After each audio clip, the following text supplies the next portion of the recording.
Hello and welcome to Rajya Sabha News. I'm Tina Jha. Let's begin with the headlines. Rajya Sabha passes bills to strengthen arbitration regime in the country. Bills clear way for creation of New Delhi International Arbitration Centre. Law Minister Ravi Shankar Prasad says this will help clamp down the misuse of money and position in the name of arbitration.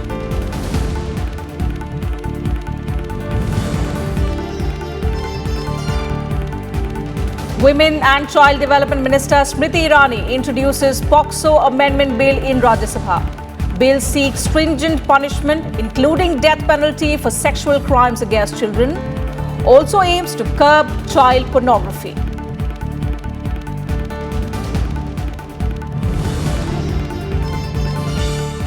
And Pakistan should release Kulbhushan Jadhav immediately, says External Affairs Minister S. Jaishankar in Rajya Sabha. Asserts government will vigorously continue efforts to ensure his safety and return.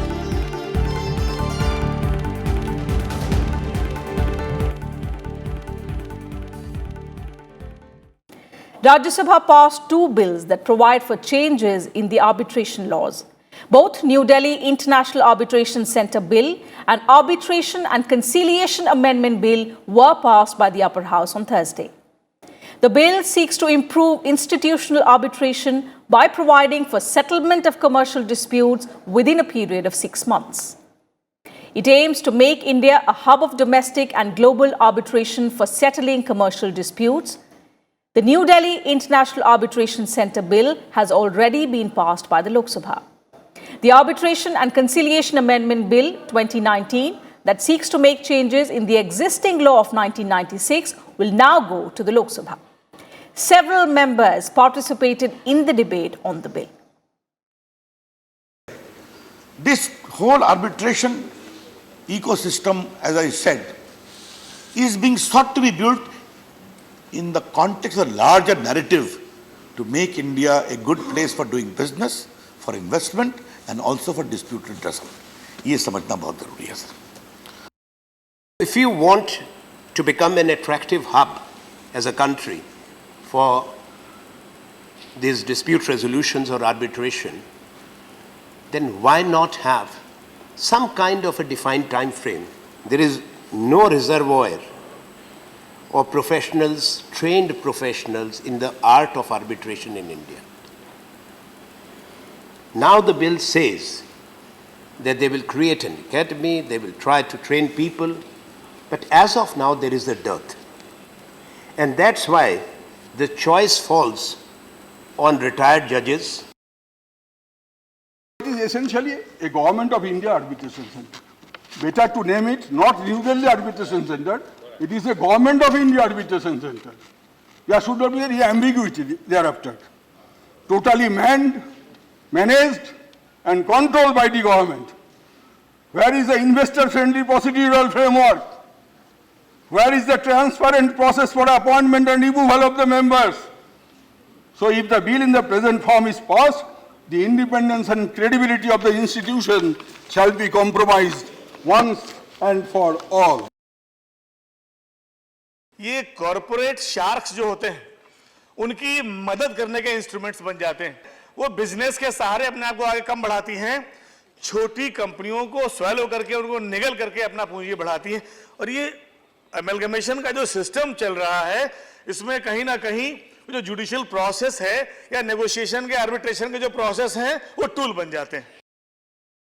Under the 1996 Act, parties were free to appoint arbitrators.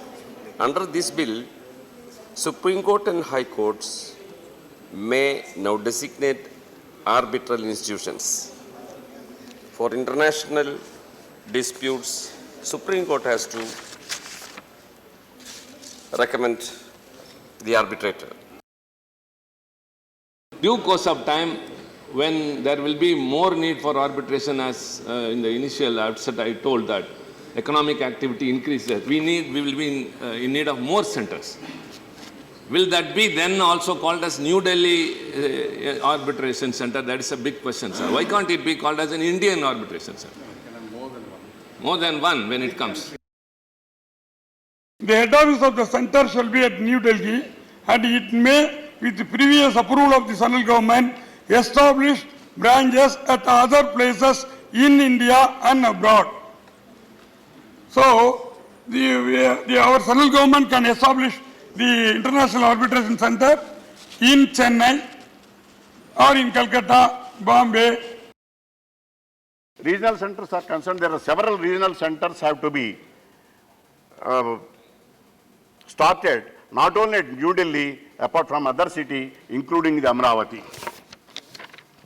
So ultimately, I invite both the bills by taking into consideration of the apprehensions and also to clarify the doubts about the control of the central government in respect of the functioning of the arbitration center. नया section इसमें जुड़ा है 42 से जोड़ने का प्रस्ताव, ताकि मध्यस्थता करने वाला व्यक्ति या मध्यस्थता संस्थान निर्णय के सिवा मध्यस्थता से जुड़ी कार्य को गोपनीय बनाए रखी जाए। तो यहाँ एक बात आई थी कि खुल न जाए, कहीं केस और लोगों का हो जाए, तो ऐसा कुछ भी नहीं होने वाला है। And the government introduced the Protection of Children from Sexual Offences Amendment Bill 2019 in the Rajya Sabha on Thursday. The bill seeks to amend the existing POCSO law of 2012. It also provides for enhanced punishment for sexual crimes committed against children. According to the bill, those committing penetrative sexual assaults on a child below 16 years of age would be punished with imprisonment up to 20 years. The punishment may extend to life imprisonment as well as a fine. To curb child pornography, the bill provides that those who use a child for pornographic purposes would be punished with imprisonment for up to 5 years along with a fine. However, in the event of a second or subsequent conviction, the punishment would be up to 7 years along with a fine. The bill also empowers the centre to make rules for the manner of deleting or destroying or reporting about pornographic material in any form involving a child to the designated authority. Srimati Smriti Jubin Irani to move for leave to introduce the Protection of Children from Sexual Offences Amendment Bill 2019. Sir, I rise to move for leave to introduce the Protection of Children from Sexual Offences Amendment Bill 2019. The question is that leave be granted to introduce the bill.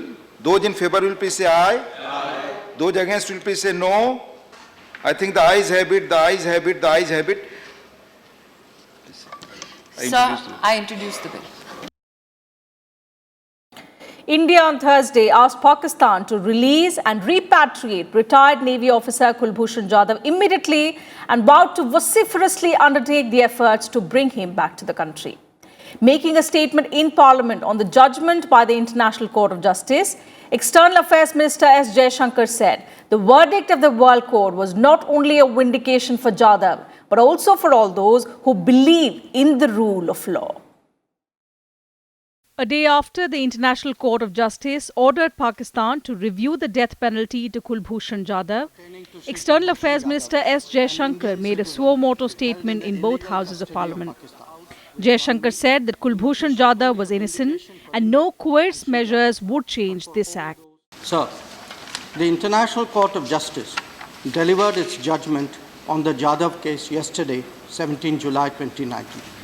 Significantly, the court unanimously found that it had jurisdiction on the matter and by a vote of 15-1 pronounced on other key aspects of the case.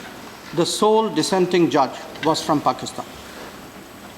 The court pronounced that Pakistan had breached relevant obligations under the Vienna Convention on Consular Relations. It did so by not notifying India without delay of the detention of Shri Jadhav, thereby depriving us of the right to render consular assistance. Pakistan was also found to have deprived India of the right to communicate with Shri Jadhav, have access to him, visit him in detention, and arrange his legal representation. Yesterday's judgment is not only a vindication for India and Shri Jadhav, but for all those who believe in the rule of law and the sanctity of international conventions. The House, I'm sure, joins me in welcoming this landmark judgment. The sentiments I express on this matter are those of the entire House, indeed of the entire nation. Sir, Shri Kulbhushan Yadav is innocent of the charges levelled against him. No forced confession, that too without legal representation and due process, will change this fact. We once again call upon Pakistan to release and repatriate him forthwith. The minister also said that Kulbhushan Jadav's family has shown exemplary courage. I am confident that the House will join me in expressing its strongest solidarity with Sri Jadav's family. They have shown exemplary courage in difficult circumstances. I can assure that the government will vigorously continue its efforts to ensure Sri Jadav's safety and well-being as well as his early return. Chairman Naidu hailed the decision of the International Court of Justice and commended the legal services rendered by Counsel Harish Salve. I am very happy that the entire House have joined together in welcoming the judgment of the International Court of Justice, and people are all concerned. They have been really complimented, and I am happy that the ministers particularly mentioned about the services rendered by Sri Harish Salve, the two without any charge, just appearing on a nominal this thing to serve the cause of the countrymen. We are all very happy about it, and I hope we will pursue till Sri Kulbhushan is totally discharged and released. In a major victory for India, the International Court of Justice on Wednesday ruled that Pakistan must review the death sentence handed down to Jadav. A retired Indian Navy officer, Jadav was sentenced to death by a military court in Pakistan on charges of espionage and terrorism after a closed trial in April 2017. The bench of the International Court of Justice also ruled by 15 votes to 1 that Pakistan had violated India's rights to consular visits after Jadav's arrest. Kriti Mishra, Rajya Sabha TV. And 0 hour was disrupted in the upper house on Thursday due to protests by Congress and Samajwadi Party members. Chairman M. Venkaiah Naidu made repeated appeals to allow the house to function. More details in this report. Manani Sabhapati ji.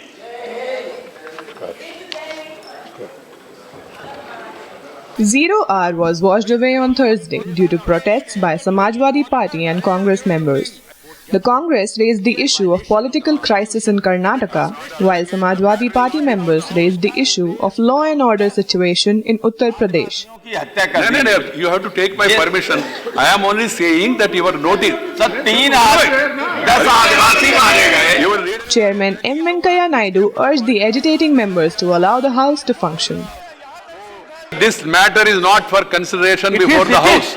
So I cannot allow this point of order, but I'll give a detailed order. I'll give a detailed order now that you have raised the issue. I'll give a detailed order. No, sir. This issue needs to be settled.